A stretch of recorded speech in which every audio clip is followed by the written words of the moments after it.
This is Killer Innovations, a show about ideas, creativity, and how you can innovate. Welcome to the Innovator's Garage, where you learn to create your next game-changing killer innovation. Welcome to another week's show here at Killer Innovations. I'm your host, Phil McKinney. This week, we're going to cover a topic that kind of got spun off from a show I did a number of weeks ago around buzzwords. I had done a whole show on kind of the challenge with buzzwords, slang, or shorthand terms that people use, particularly if they're in the know. It's sometimes used to make people feel like they're smarter than somebody else.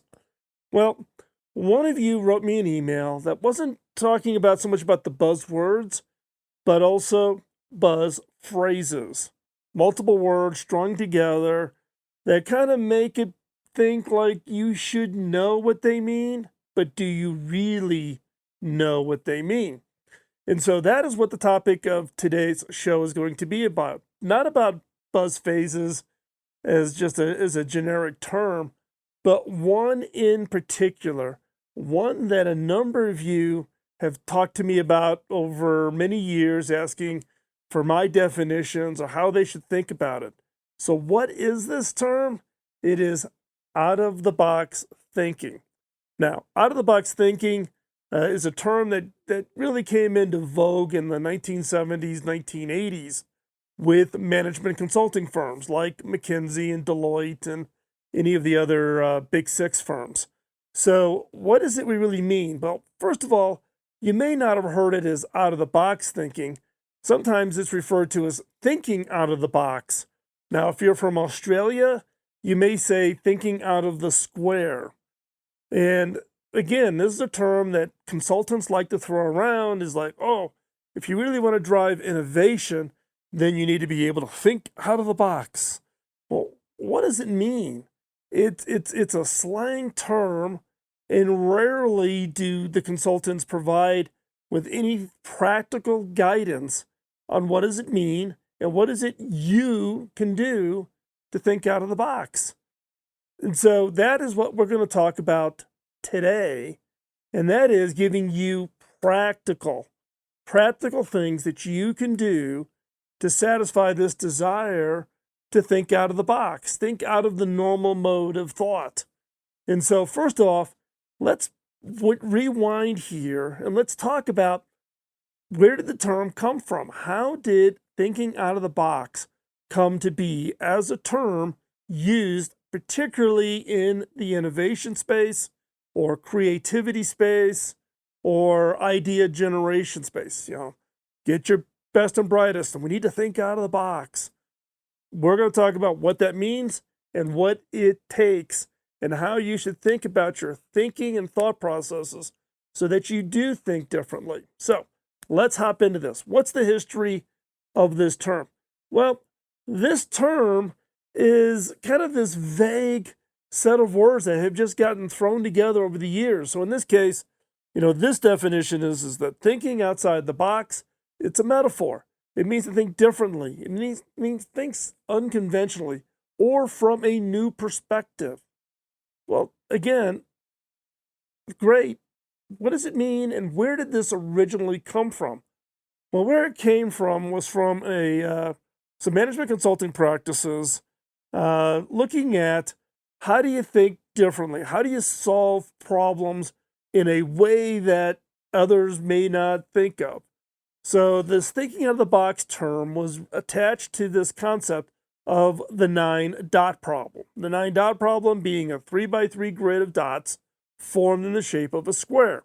So you have 9 dots. Now here's the challenge. In these 9 dots, you can draw a line. You want to draw a line through all 9 dots, the fewest number of lines, without lifting your pen and without over tracing a previous line. So that's the problem statement. Of the 9 dots, what you want to do is draw the fewest number of lines through all 9 dots without lifting your pen and not tracing over a previous line. So, how many lines do you think you can use to get through this, to solve this problem? Go through all 9, don't lift your pen, no over tracing it, and you must go through all 9 dots. Now, many of us have seen this 9-dot problem before, but the concept back when it was first created is that the 9 dots form a box, right? And we typically get this mental model of, well, how do I draw the lines, right, that get me through this, through all 9 of that, through all the dots that make up this box? Well, the title of today's show should give you a little bit of a hint to the solution. How do you think outside the box? How do you get an out-of-the-box thinking to solve this problem? So, let me show you some of the solutions to this problem. There's a number of different ways for you to solve the problem. You can do 4 lines, right? So you kind of make the triangle, and then the 4th line goes the diagonal the other way, catching that one leftover dot.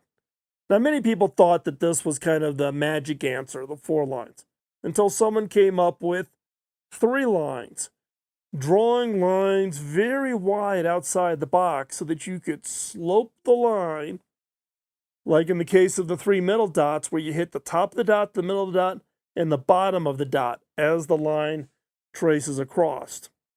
So it's 3 lines, you've touched all 9, and then somebody solved the 9-dot problem with 1 line. That just happens to be a very fat line.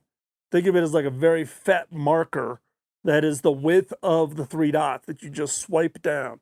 So you're able to solve the 9-dot problem with 1 line. Now, if you've been a long-time listener to this show, you've heard me give the challenge of answering the question, what is half of 13? Right? So if you answered the question 6.5, great. If we were giving a math test, you'd get an A. In the innovation test, give you maybe a C-. Why?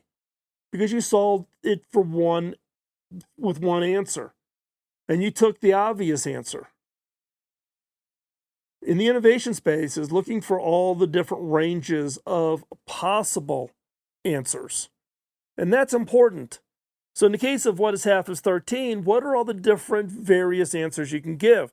Well, if I wrote it out as 1 and 3, you split it vertically, 2 different digits.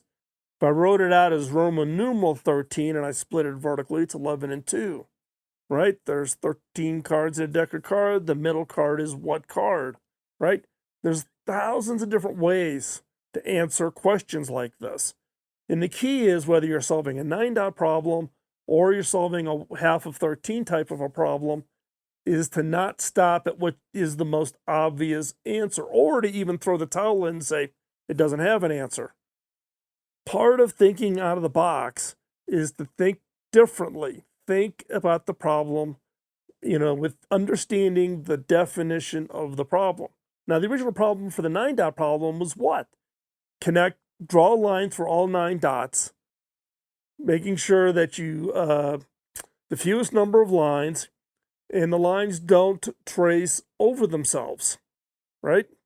And so, in this case, it didn't say stay within the confines of the box. That is a mental block we had. When you saw the 9 dots, you saw the square, you don't naturally think beyond the edges of the square. You think of that as a constraining factor. It wasn't a constraining factor in the definition of the problem. It was not a constraining factor in the set of the rules that you had to follow to solve the 9-dot problem. It's a natural mental rule that we immediately apply. So this gets to things like visual bias. That will trigger us to assume something that just is not there. That's what locks us into conventional thinking versus unlocking us to thinking outside the box. So, whenever you're looking at a problem and you're trying to solve it, or you're trying to create a new opportunity, or to innovate something totally radically different, this is what is meant by thinking outside the box. Not just the 9-dot problem, but to not get stuck in the mental thought processes and the biases that we all naturally have and to think differently. So, what we're going to talk about is we're going to talk about how do you think differently, how do you think unconventionally, and how do you form a new perspective. And in fact, in the case of the forming new perspective, that is going to be a future episode. So today we're going to talk about differentially and unconventionally. How do you think differently and unconventionally when it comes to thinking such that you can think, quote, outside the box, which is really around how do you solve the problem in a unique and different way. So don't go anywhere. That's what we're going to talk about in today's show. We'll be right back after this break.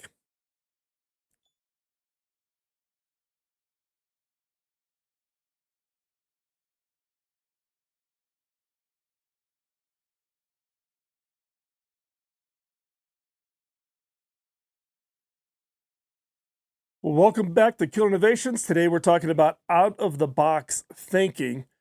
And we're going to now go through, at least initially, what I want to share with you is around thinking styles. Thinking styles, we each have our own style, how we just naturally are wired, how our brains think.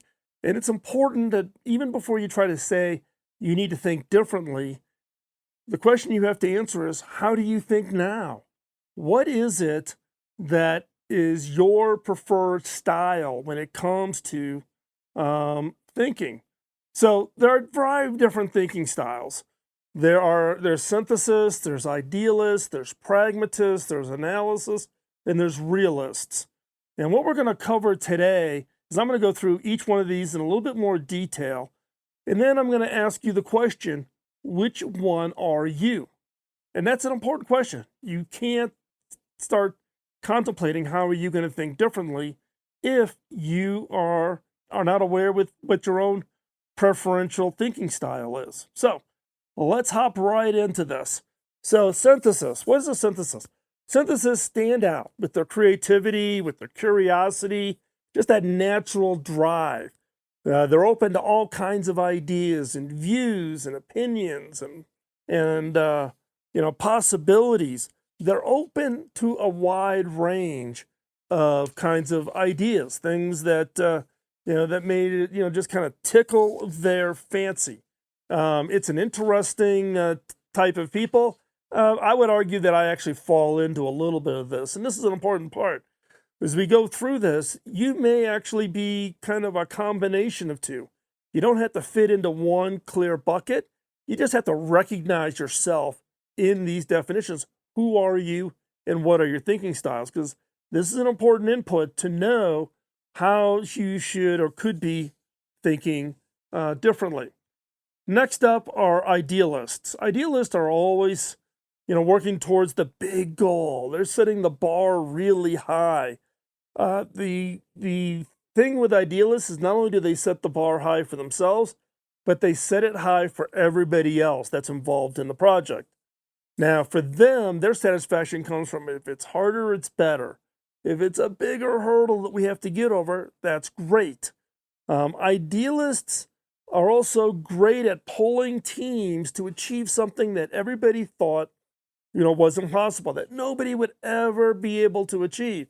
So an idealist, albeit they can be a little frustrating, if that's your thinking style, you provide a key catalyst to achieve way abnormal, beyond any expectations kinds of success.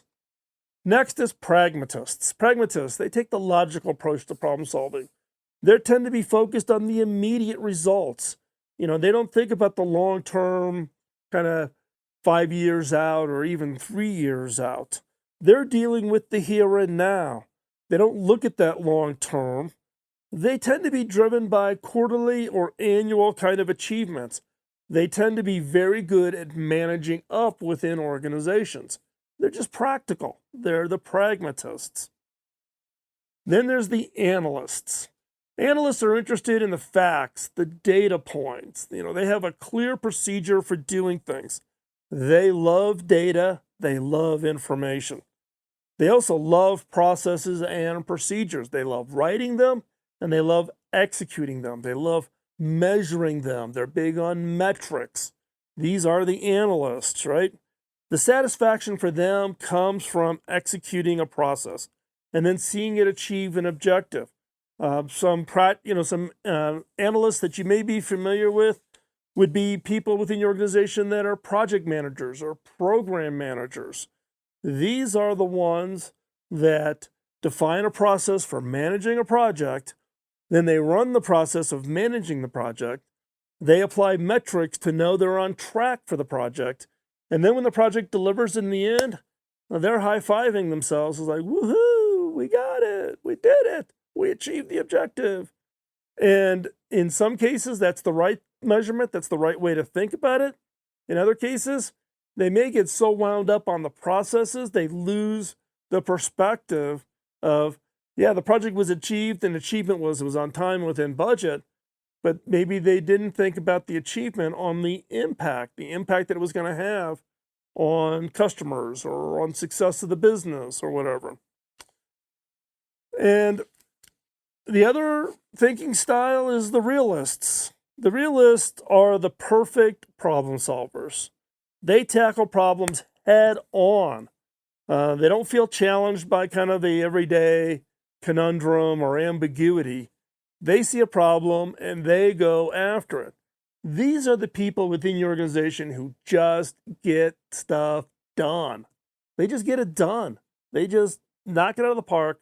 They deliver, and that's where their focus tends to be at. They are the engine. They are the people within a project or a program who just get this stuff done. They push through no matter what the hurdles or the barriers. Now, the downside for these types of people is either you're going to help them achieve it or you better get out of the way. You know, they will leave a couple of bruised egos and some stepped on toes, and as this project, as it's making success. So those are the thinking styles. So there's the synthesist, right, that we talked about. And who is the synthesist? The synthesist is those people who are, looking at, they take it all in, they like the info, they're open to ideas, etc. The idealists are what?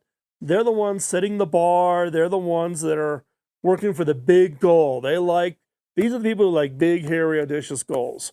The pragmatists, they take the logical approach. They're trying to solve the near-term immediate. They're not big into long-term.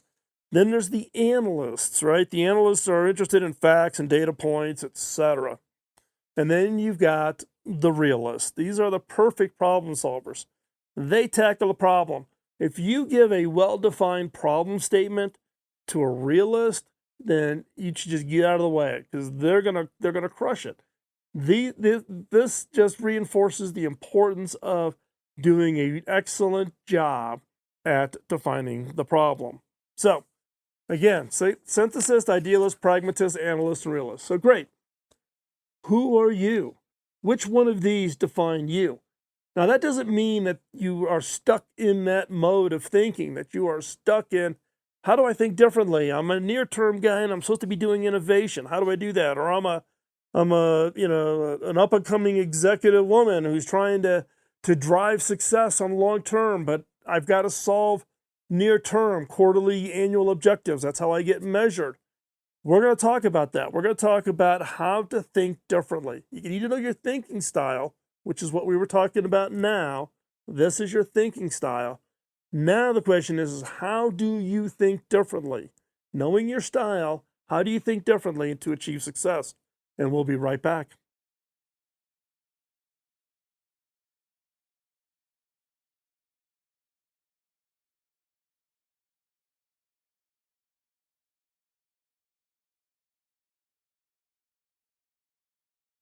Welcome back to Killer Innovations. I'm your host, Phil McKinney. How do you think differently? How to think differently is the key question when it comes to being challenged to, quote, think outside the box. So once you know your thinking style, you know your strengths, you know your natural style, and you also have identified your blind spots. If you tend to be more near term, then how do you push yourself to think long term? If you're more of the dreamer, how do you become more of the pragmatist? Because you need to have a variety. You can't just stick with your normal, comfortable thinking style. So, what I'm going to share with you here are 7 ways to think differently. 7 ways to think differently. And key here is not to listen and cherry pick the one you think is the right one to be, quote, an innovation person. You need to do all 7. Now, some of these are not going to come naturally to you. Some of them are going to be challenging. You need to do all of them. So you need to force yourself through these blind spots. At the end, I'm going to share with you some helpful hints on how do you force yourself to apply all 7 of these thinking approaches to make sure that you don't have a blind spot. Okay? So let's get started. So the first one is what I would call cultivate strategic thinking, right? Strategic thinking can simplify difficult and challenges and prepare for uncertainty. Strategic thinking gives you a plan. You're thinking about the what ifs, what could happen, what might be. And by just simply thinking about it, you are miles ahead of any potential opportunities or problems as they crop up. It's asking yourself constantly, what if? What if a pandemic happens? What happens if our supply chain totally blows up? What happens if there's a sudden shift in customers who no longer want to leave their home, right? Constantly running through these strategic thinkings of what if scenarios prepares you, because what happens? When one of those what if happens, you are way ahead because you've already thought about it. You thought about the answers that you would apply to those based on that what if. So that's how you prepare yourself. Cultivate a strategic thinking approach by constantly asking you those what ifs. It allows you to prepare for those uncertainties. And if you're not comfortable with, well, what if what, right? What do you answer? What if everything? Everything that you would have as part of your assumption, what if the opposite were true? What if it was different? What if things that you would just think were outrageous would happen or never happen? What are they? That is strategic thinking.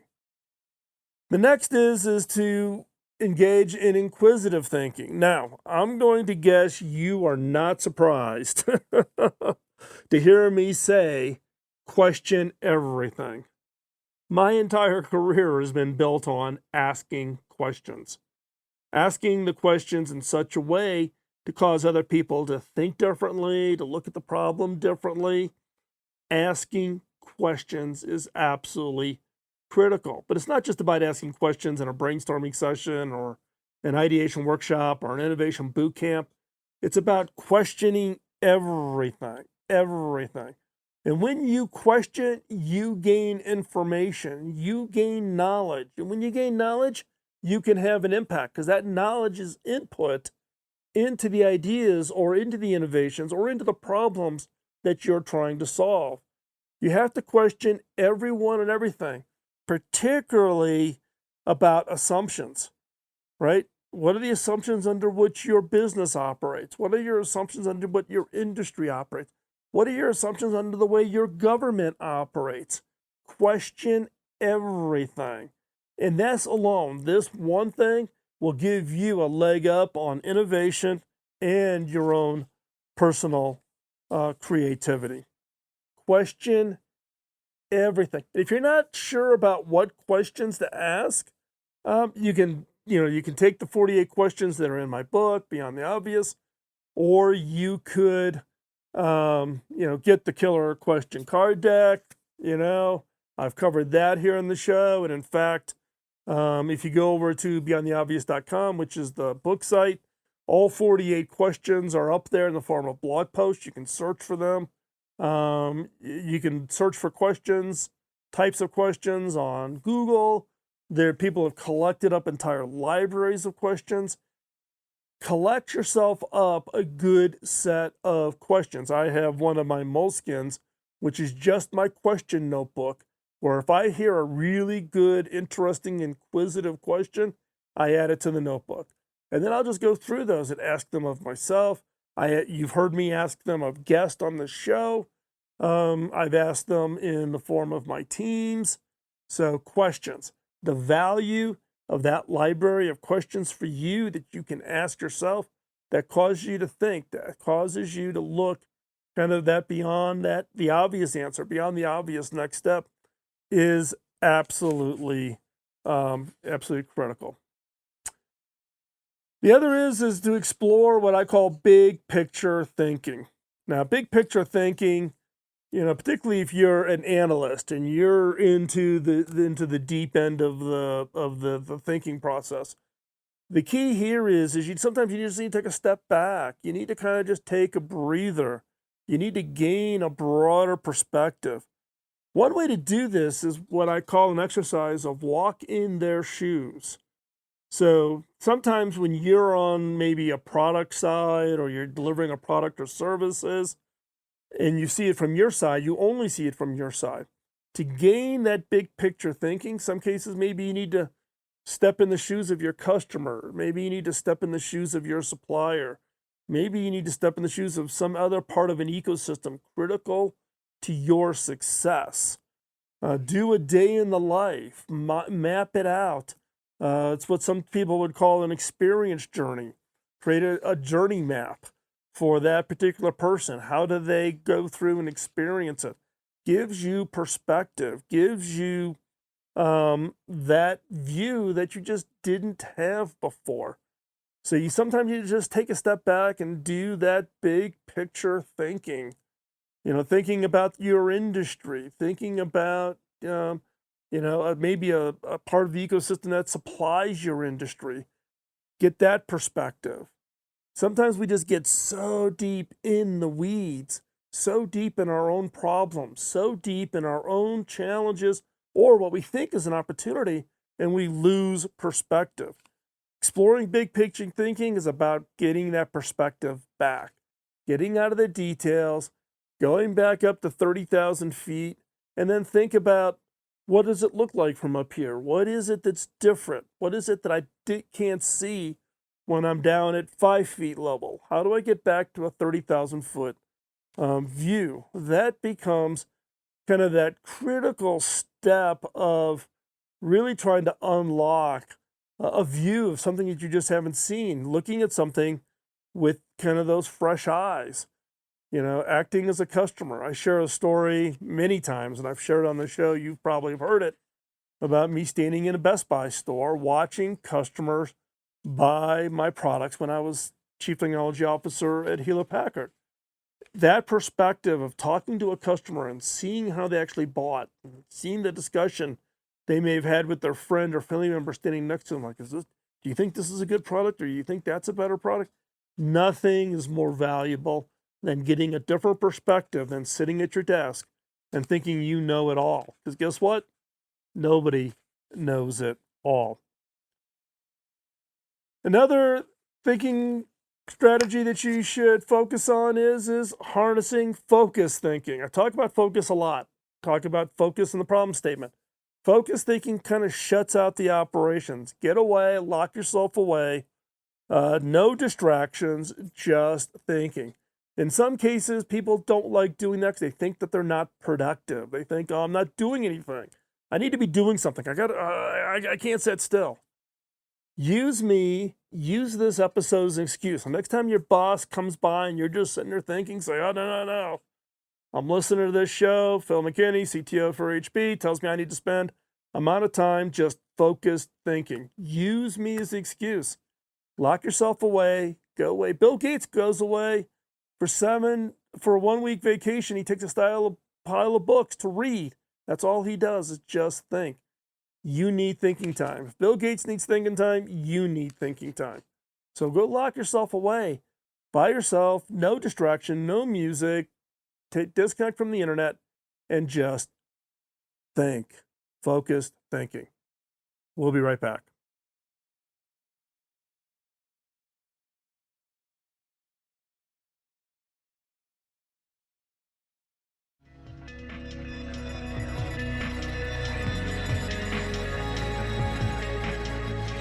Welcome back to Killer Innovations, continuing our conversation on how to think differently when someone has challenged you to do some out-of-the-box thinking when you're coming up with new ideas. So, how do you think differently? One is to utilize risk-oriented thinking. Now, as a leader, you need to think big. You need to dream bigger than most. You have to be out there. Whether that's your role as a leader of teams or as the leader of ideas. You need to think big. You need to go big.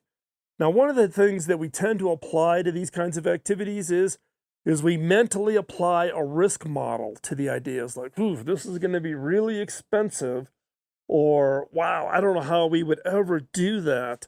You need to eliminate that from your thought processes. And that's what this activity is really about. When you say utilize risk-oriented thinking, is to basically say, okay, for this exercise or this effort that I am going to do, I'm going to not put any kind of risk constraints on it, whether that be financial, even legal, even resourcing, or even known technologies, right? If you're a tech-oriented kind of a business, take all the risk constraints off. Utilize a risk-oriented thinking. That's when you want to really get out there. And then you can start applying what you need as you bring ideas forward that says, okay, that's kind of like outside the boundaries, right? But you want to get used to the fact of being comfortable and willing to take risks. Look, if you take the risk, you'll be viewed and admired as a risk taker. Leaders will actually admire you. We're all worried about the slap on the hand or don't do that. You take some risks, and actually your leadership, your boss may come to you and say, wow, guess what? Thumbs up. That was a great approach, right? Because if you dare to do more, if you're willing to break the rules, you'll have more success. Trust me. I've taken risks. I've fallen flat on my face, right? But the fact that I've took some risks is hugely valuable, and it's had a huge impact on my career. So take and utilize a risk-oriented thinking style. The other is rely on shared thinking, right? Now, collaboration in the innovation space is absolutely key. It is not a one-person activity. Teams, people coming together, you need to get that input from others. Now, as much as people think they know it all, or people want to play the smartest person in the room, guess what? You are not the smartest person in the room. Right? I tell this people with my day job. Look, I work with a team of 200 absolutely brilliant people who are very good at that job. And that doesn't vary whether, even the people we hire that man our reception front desk are incredibly good and smart. And many of them have actually moved into even more influential roles within our organization, all the way to the brilliant PhD scientists that we have inside of our organization, right? And I tell people all the time that, look, if you think you're the smartest person in the room in our office, wait 15 seconds and walk down the hallway. You're going to run into somebody smarter than you. You are not the smartest on every subject, so don't think you are. You need to rely on shared thinking. In some cases, we have to go put ourselves in a mental mode that says, something? I'm going to be open to anybody's input, anybody's ideas. Rely on that shared thinking.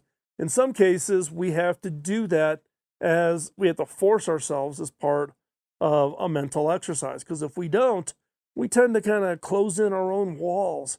They don't think like me. They didn't agree with my idea. I'm only going to talk to people who agree with my idea. No, you need to rely on shared thinking, collaboration.